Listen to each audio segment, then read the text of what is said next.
दोस्तों स्वागत है मेरे YouTube चैनल में। और जो बिगिनर्स की सीरीज़ चल रही है जिसमें बिगिनर्स के लिए जो मिनिमम एक जानकारी होनी चाहिए, तो उस पर जो मैं वीडियोस बना रहा हूँ, तो उसी सीरीज़ में ये एक फ़िज़िक्स का एक पॉइंट ऑफ व्यू है जिसके हिसाब से मैं ये वीडियो बना रहा हूँ। तो क्योंकि स्टॉक मार्केट में एक वेव की तरह से मोशन हो रहा है, तो हम इसको प्योर थोड़ा-सा इसको वेव की तरह से भी पूरी तरीके से एनालाइज़ करने की कोशिश करेंगे। तो मैंने क्या किया है कि इस पूरे के पूरे मोशन को मैंने इसको ब्रेक कर रखा है। मतलब मैं 2 तरीके से मैंने इसको ब्रेक कर रखा है। एक मैंने हॉरिज़ॉन्टल जो वेव है, मतलब मैं ये मान रहा हूँ कि स्टॉक मार्केट में ये जो हो रहा है, वो एक वेव बन रही है और ये वेव आगे आगे की तरफ जा रही है, डिस्टर्बेंस आगे की तरफ जा रहा है। ठीक है दोस्तों, अपवर्ड डिस्टर्बेंसेस और डाउनवर्ड ये तो डाउनवर्ड डिस्टर्बेंस था और ये अपवर्ड डिस्टर्बेंस है। तो मेरा ये मतलब मैं ये मान रहा हूँ कि ये वेव की तरह से, जैसा कि इलियट की वेव थ्योरी में है, तो मैं इसको प्योरली वेव के तरीके से देखूंगा। तो इस वीडियो में मैं आपके को बिल्कुल फिजिक्स का पर्सपेक्टिव में दे रहा हूँ। वेव में क्या होता है कि एक मैक्सिमम पॉइंट होता है और एक मिनिमम पॉइंट होता है।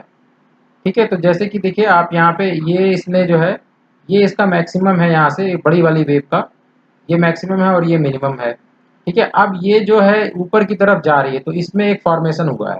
तो मैंने इसको क्या किया है, इस पूरे के पूरे पार्ट को जो ऊपर से यहाँ तक का है, इसको मैंने ब्रेक कर दिया है। मतलब ये जैसे कि ये वाला पार्ट, ये ग्रीन लाइन, ये वाली ग्रीन लाइन, तो इसके बीच का अगर आप यहाँ से देखेंगे पूरा का पूरा, ये बीच वाले जो ग्रीन लाइन कितना है, तो ये जस्ट इसका 50% है, आधा, यानी कि मीन पोजीशन है। मीन पोजीशन का मतलब सेंटर पोजीशन। ठीक है, बीच वाली पोजीशन। तो ये वाला हो गया, ये हो गया, ये इसकी बीच वाली पोजीशन होगी। फिर मैंने क्या किया कि ये जो पिंक वाली लाइन है, ये मैंने इसका और इसका जो है 50% ले लिया, तो ये इसका पिंक ये हो गया। फिर मैंने क्या किया है कि इसका और इसका जो है 50% लेके ये वाली ब्लू लाइन, ये हर जगह ये बिल्कुल एक साइज की लाइन्स है। तो मैं इसमें ये मान के चल रहा हूँ कि ये हमारे लिए इम्पोर्टेंट लेवल्स हैं मीन पोजीशन के तौर, जहाँ पर निफ्टी अपना काफ़ी समय देने वाली है। तो अभी मतलब ये मैंने ऐसे मान लिया है। अब मैं क्या कर रहा हूँ कि मैं ये मतलब ये मानता हूँ कि जैसे कि मान लिया ये हमारी पहली मीन पोजीशन है 50%, यानी यहाँ से ये हुआ, तो मैं ये मान रहा हूँ कि एटलीस्ट 50% तक तो ये जाना ही चाहिए ऊपर की तरफ। ठीक है, तो अभी इसमें इस 50% में जो माइक्रो लेवल, छोटे छोटे लेवल पे जो एनालिसिस है, तो उसको ये मेरा हॉरिजॉन्टल वाला तरीका है करने का। ठीक है, तो अभी आप देखिए यहाँ पर कि अगर आप देखें तो ये एक हिस्सा है, उसके बाद ये दो हिस्सा, ये थर्ड हिस्सा हुआ, थर्ड पार्ट हुआ, ये फोर्थ पार्ट, ये इसकी सेंटर, यानी इस वाले ग्रीन से लेकर इस वाले ग्रीन में ये इसका सेंटर हो गया। ठीक है, यानी ये मेन पोजीशन हो गई, इस वाले ग्रीन के इस वाले ग्रीन के बीच में ये पिंक वाली लाइन एक मेन पोजीशन हो गई। तो यानी कि मेन पोजीशन पे यहाँ से इसके ऊपर ये मैक्सिमम हो गया, जहाँ पे मैक्सिमम हाइट जहाँ पे ले रहा है, और ये वाला मिनिमम हाइट हो गई। तो यानी कि स्टॉक इस मिनिमम हाइट को एक बार टच करने के बाद फिर इसने क्या किया, फिर मीन पोजीशन पे गया, मीन पोजीशन पे जाने के बाद फिर ये मैक्सिमम हाइट जो हो सकती थी वो इसने टच किया। फिर उसके बाद फिर ये मिनिमम वाली देखिए, उसके बाद का इसका और इसका सेंटर क्या है ये, तो उसने क्या किया, इस मिनिमम पोजीशन पे के पास आई वेव, वेव आई, उसके बाद फिर इस सेंटर पे टच किया, फिर यहाँ थोड़ा सा ऊपर आकर के फिर ऊपर गई, रेजिस्टेंस मिला, फिर मीन पोजीशन पे सपोर्ट लेकर के फिर जाकर के इसने ये मैक्सिमम हाइट टच किया।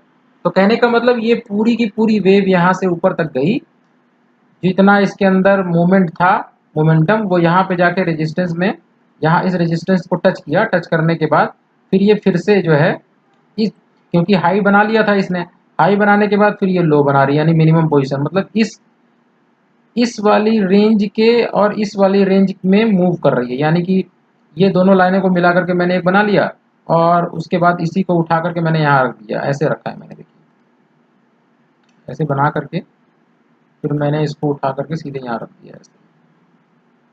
ठीक है, तो ये तो तरीका ही ऐसा हो गया। अगर हम हॉरिजॉन्टल में देखें तो ये अभी क्या कर रही है कि इस ग्रीन लाइन से इस ग्रीन लाइन के बीच में मूव कर रही है, जैसे देखिए यहाँ से लेकर के यहाँ गया। अच्छा, दूसरी बात, एक मूवमेंट इसके और इस ये पिंक, ये वाली ब्लू लाइन और इस वाली ब्लू लाइन के बीच में हो रहा है, यानी यहाँ से ऊपर गई एक बार, फिर नीचे आके इस ब्लू लाइन पे टच कर रही है, फिर ऊपर जा रही है, उसके बाद फिर जाके इस ब्लू लाइन पे टच कर रही है, फिर यहाँ से जाकर फिर इस ब्लू लाइन पे टच कर रही है। उसके बाद अब क्या हो रहा है कि ये एक वेव अब पूरी तरीके से यहाँ पर पूरी हो गई है। और उसके बाद जो है आप ये कह सकते हैं कि अब जो मोमेंटम नीचे की तरफ ये मीन पोजीशन तक जहाँ तक यहाँ पर वेव आई है, उसके बाद अब इसका नीचे की तरफ घटने लगा। मतलब ये ऊपर से ऊपर इतनी दूर ऑसिलेट करके फिर ये मतलब सेंट्रलाइज्ड हो रही है। ठीक है, एनर्जी जो है वो एक पॉइंट पे कंसंट्रेट हो रही है। मतलब ये ये जो ऑसिलेशन का जो पूरा वो है वो घटता जा रहा है। घटने के बाद फिर एक मीन पोजीशन पे यहाँ पे आता है। अब इसके बाद किसी एक तरफ इस डिस्टरबेंस को जाना है, एनर्जी कहीं सेंटर में तो रह नहीं सकती, किसी एक तरफ जाना है, तो ओवरऑल एनर्जी का मूवमेंट ऊपर की तरफ हुआ। यानी कि हम ये माने कि ये पूरी की पूरी जो वेव यहाँ से शुरू हुई है वो जा करके फिर यहीं पे खत्म हुई। यानी कि यहाँ से हमारी नेक्स्ट वेव शुरू हुई है। ठीक है दोस्तों, तो हम ये नहीं मानेंगे कि हमारी वेव हमारी यहाँ से शुरू हुई है, हम ये मानेंगे कि हमारी वेव यहाँ से शुरू हुई। ठीक है, फाइनली, क्योंकि यहाँ पे फाइनल डिसीजन हुआ है कि किस तरफ मूवमेंट करना है। तो अभी क्या है कि आप देखिए कि जब वेव ये जो वेव का कैरेक्टर है, यानी ये वेव इतनी बड़ी वेव है, और ये जब ये पहला जो कंस्ट्रक्शन हो चुका है तो अब हर जगह ये जब तक ये पूरा यहाँ तक पहुँच ना जाए तब तक हम ये मानेंगे कि भाई इसकी जो साइज अगली जो वेव बनेगी उसकी साइज भी यही होगी।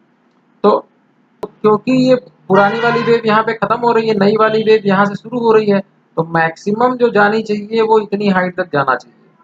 तो इसलिए यहाँ से लेकर के मैं ये मानूंगा कि ये जो वेव जाएगी वो मैक्सिमम कहाँ तक जाएगी, यहाँ तक जाएगी। ठीक है, तो अभी देखिए अभी इसने क्या किया है कि यहाँ से यहाँ तक गई, और यहाँ से जाने के बाद फिर ये आगे की तरफ ऐसे जा करके ऊपर की तरफ मूवमेंट करेगी। ठीक है दोस्तों, तो कहने का मतलब ये है कि अभी जैसे ये निफ्टी का चार्ट ये पूरा कंप्लीट नहीं हुआ है, लेकिन मतलब वेव एनालिसिस मैं आपको समझा रहा था। तो कहने का मतलब क्योंकि वेव ने इतना पोर्शन तो कवर कर लिया, अब इतना यहाँ इसके ऊपर आई है, तो मैक्सिमम जो जाएगी वो यहाँ तक जाएगी। यहाँ पर जाने के बाद फिर उसको करेक्शन लेना पड़ेगा। कितना करेक्शन लेना पड़ेगा, ये वाली वेव ने करेक्शन लिया था 50% का, यहाँ से देखिए यहाँ से यहाँ तक। तो ये भी मुझे लगता है कि 50%, यानी कि जब इस लेवल को टच कर लेगी तो यहाँ पर अच्छा। दूसरी बात, एक एक चीज़ और देखने वाली बात यह है कि इसको आप बढ़ा दीजिए, इसको थोड़ा सा बढ़ा देते हैं कि अगर ये यहाँ से सीधे जाती है तो अब जाके टच करती है, तो देखिए ये एक तरीका ये भी कि वेव जो है इसमें भी मूव कर रही है। यानी कि ये जो पीली वाली लाइन बीच में ये हमने सेंटर बना रखा है। यानी कि जब ये ऊपर जाती है तो इस मीन पोजीशन के थोड़ा सा नीचे आती है, फिर जाती है, यानी कि इस सेंटर के पास ही देखिए, इस सेंटर पे यहाँ पे सपोर्ट ले रखा है। जब यहाँ पर नीचे जाने के बाद जब इसने यहाँ पे सपोर्ट ले लिया है तब जाकर के यहाँ पर इसने स्ट्राइक किया हुआ है। दूसरी बात, फिर ये नीचे आई है, फिर मूवमेंट यहाँ पे हुआ है, और उसके बाद ऊपर जाके फिर इसने जाके यहाँ पे रेजिस्टेंस लिया हुआ है, फिर जाके यहाँ सपोर्ट लिया हुआ है, आकर के थोड़ा सा ऊपर गई है, फिर नीचे आई है। अब यानी कहने का मतलब यहाँ से जब वेव ऊपर की तरफ जाएगी, एक लाइन ये भी है सपोर्ट लाइन हमारी। ठीक है, ये वाली जब वेव आएगी तो कहीं एक जगह पे एक सपोर्ट लेकर के, जैसे कि मान लिया इस पर एक सपोर्ट लेकर के फिर जाके यहाँ पे स्ट्राइक करेगी मैक्सिमम हाइट पर, या पहले यहाँ पे इस लेवल को हो सकता है टच करने के बाद, क्योंकि ये इससे नीचे तो नहीं आएगी फिलहाल, क्योंकि ये इन लेवल पे नहीं आएगी, खत्म नहीं होगी वेव, अभी इसमें है। तो मुझे लगता है कि ये यहीं पर रह करके और उसके बाद फिर यहीं से ये स्ट्राइक करते हुए जा करके यहाँ पर इसको स्ट्राइक करेगी। ठीक है दोस्तों, तो कहने का मतलब ये वेव का जैसे ये मैक्सिमम तक हो गया, ये वाला हो गया। मैं आपको दूसरी जगह भी दिखाता हूँ।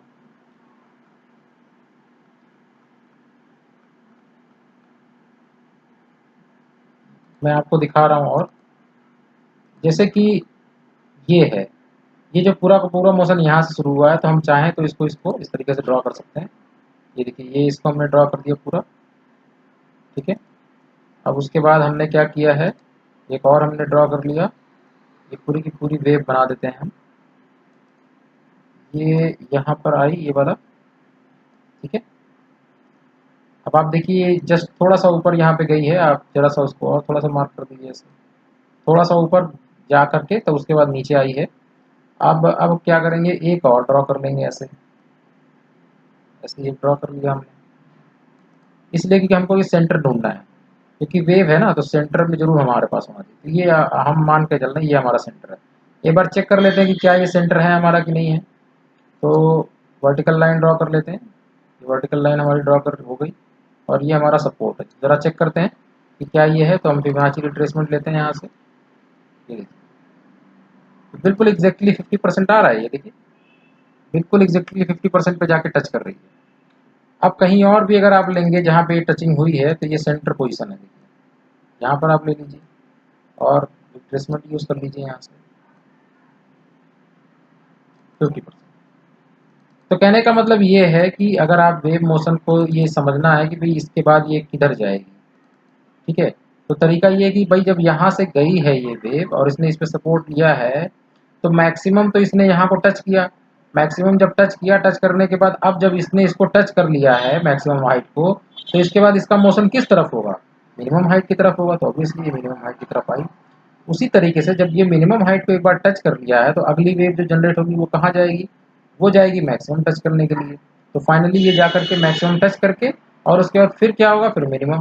तो देखिए उसके बाद ये टच करके फिर यहाँ आ गई, ठीक है, और इस तरीके से ये पूरा मतलब कंप्लीट हुआ। तो कहने का मतलब अच्छा आप देखिए कि ये कई बार इस जब जब भी आती है तो ये इस लेवल को टच करती है। ऐसा क्या है इस लेवल में कि ये इसको बार बार टच कर रही है, बार बार यहाँ पे सपोर्ट बन रहा है, ये बार बार ये लेवल्स बार बार सपोर्ट बनते हैं और बार बार रेजिस्टेंस बनते हैं। तो कहने का मतलब ओवरऑल ये भी है कि दोस्तों कि ये भी एक तरीका है कि मतलब आपको टारगेट्स निकालना है, आपको सपोर्ट निकालना है, कहाँ पे सपोर्ट है, कहाँ पे रेजिस्टेंस है, या कोई कई कई पहलू ऐसे होते हैं मार्केट के जिनको आपको समझना है कि जब जब आपके मन में सवाल ये उठता है कि वाई, क्यों ऐसा इसमें हो रहा है, तो आप उसको कई तरीके से देखने की कोशिश करते हैं। तो मैंने भी इसको अलग अलग तरीके से देखने की कोशिश की है। तो ये प्योर फिजिक्स का पार्ट है। फिजिक्स में ये मैक्सिमम एम्पलीट्यूड और मिनिमम एम्पलीट्यूड होता है। ये बहुत ही बेसिक नॉलेज है जो आपको 8th क्लास तक में भी पढ़ाई जाती है। तो दोस्तों मेरे कहने का मतलब ये है कि ओवरऑल आपको जो मार्केट में जो चीज़ें आपके सामने हो रही हैं और जो वर्क हो रही है और डिफरेंट जो लॉज जो भी चीज़ें आपने सीख रखी हैं, उसके हिसाब से अगर वो वर्क कर रही हैं और प्रोडिक्शन करने पर वो सही हो रहा है, तो मुझे लगता है कि उसको आपको अपनाना चाहिए। और उस वो भी एक तरीका होता है चीज़ों को जानने का। तो मैंने जितने भी बिगिनर्स के लिए वीडियो बनाई हुई है, उसमें एक तरीका ये भी वेव का भी तरीका है, एक तरीका आपका लेवल्स का तरीका है, फिबोनाची टूल का इस्तेमाल करते हैं, ट्रेंड लाइन का तरीका है, गोल्डन रेशियो का तरीका है, इलियट की वेव थ्योरी का तरीका है, सपोर्ट एंड रेजिस्टेंस का तरीका है, पास्ट हिस्ट्री का तरीका है। तो दोस्तों ऐसे बहुत सारे तरीकों से, अलग अलग तरीकों से हम फाइनली ये चेक करने की कोशिश करते हैं कि हमारा कौन मतलब मोस्ट प्रोबेबल सबसे ज़्यादा पॉसिबिलिटी किस बात की बनती है, ठीक है, प्रोबेबिलिटी किस बात की बनती है, मतलब हमारा जो ट्रेड हो वो मोस्ट एक्यूरेट हो। तो ये सभी टूल्स, सभी जो हमारी ऑब्जर्वेशंस हैं उनको हम लगाने की कोशिश करते हैं और हमारे मार्केट में जो भी कुछ हो रहा है उसको एक्सप्लेन करने की कोशिश करते हैं इन सभी ऑब्जर्वेशन से। तो इन सभी ऑब्जर्वेशन से अगर ये सही आ रहा है तो हम इसको उसको अपनाते हैं और फाइनली हम इसको और मतलब उसी हिसाब से हम इसको ट्रेड करते हैं। तो मेरे कहने का मतलब ये है कि ये भी आपका एक तरीका है सभी तरीकों में से। तो ये था मेरा अपना एक एक्सपीरियंस है मार्केट को लेकर के, तो मैंने आपके साथ शेयर किया है। तो दोस्तों आप ये वीडियो को सब्सक्राइब करिए और किसी न किसी अगर रिटेल ट्रेडर को रिकमेंड करके ये वीडियो उसको उसकी मदद करिए ताकि उसको भी इन सभी ऑब्जर्वेशंस के बारे में पता चल जाए। क्योंकि माइंड टू माइंड इंटरेक्शन से ही मतलब कोई ज़रूरी नहीं है कि पैसा नुकसान करके ही सीखा जाए। मतलब आप दूसरे के जो एक्सपीरियंस है उससे भी आप सीख सकते हैं, उसको टेस्ट कर सकते हैं, वेरीफाई कर सकते हैं और उसके बाद फिर उसको अपना सकते हैं। ठीक है दोस्तों, तो अगर आपको आ, मेरी ये वीडियोस पसंद आ रही हैं तो मेरी बस आपसे इतनी ही गुजारिश है कि आप किसी न किसी एक रिटेल ट्रेडर को मेरी वीडियो ज़रूर रिकमेंड करिए ताकि उसकी लाइफ में भी कोई डिस्टर्बेंसेस ना आए और पैसे का नुकसान ना हो। और वो एक मतलब वो उसका जो पैसे का उसका मार्केट में पैसा इस वजह से नुकसान ना हो कि उसको जानकारी नहीं। तो बहुत बहुत धन्यवाद वॉच करने के लिए। मिलते हैं नेक्स्ट।